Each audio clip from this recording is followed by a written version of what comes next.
This is the 2019 version of Yamaha's FJR1300, the AE model. And it's hard to believe, but it's 19 years since this model came out in 2000. Over the last few years, I've done tens of thousands of kilometres on these FJRs, and I really love them. Throughout New Zealand, top to bottom of New Zealand a couple of times, and last year over to Adelaide and back. The return journey from Adelaide to Sydney was mostly in torrential rain, but you just hardly get wet. The fairing does such a brilliant job of just dispersing the water, and there's all sorts of little hidden lovely things in the fairing, little pockets that you can fit enormous amounts of gear in. This latest model has got very sophisticated electronics to control the suspension, doesn't matter what load you're carrying.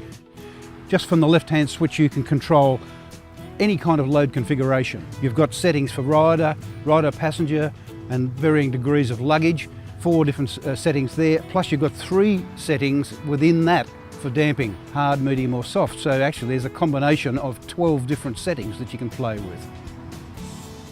For safety's sake, in all kinds of variable conditions, it's handy to have a feature like traction control, which you can switch on or off. Cruise control, which is very, very handy on long, fairly boring roads. You've got heated grips, which are very, very handy in winter. And you've got linked ABS brakes, which work between themselves to give the optimum braking for all sorts of conditions. You've got an adjustable screen, which is also done over here, which raises the screen up or down electronically on the move. You've got a big 25-litre fuel tank, which means you can cover huge distances between fuel stops. Plenty of room in the panniers and an optional top box. And up the front here, there's a feature that's very handy too, that particularly in low light, that the top pair of lights on either side will come on as you bank into a corner to highlight the road that you're actually traversing rather than the road that's way ahead. Quite a handy feature. You've also got 6-speed gearbox, but the 6th gear is actually an overdrive, so that around town you'll rarely use it, but out on the open road you just put it into top gear and leave it there, because the spread of power is immense. You don't even need to go back when you're overtaking.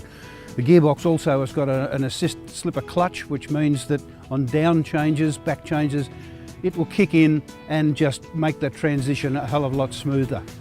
This is a big bike, there's no doubt about it, but it's amazing to ride because almost the moment you're underway, all sense of hugeness just disappears, to the point where now I think it'd be very, very hard to find a better touring bike of any kind.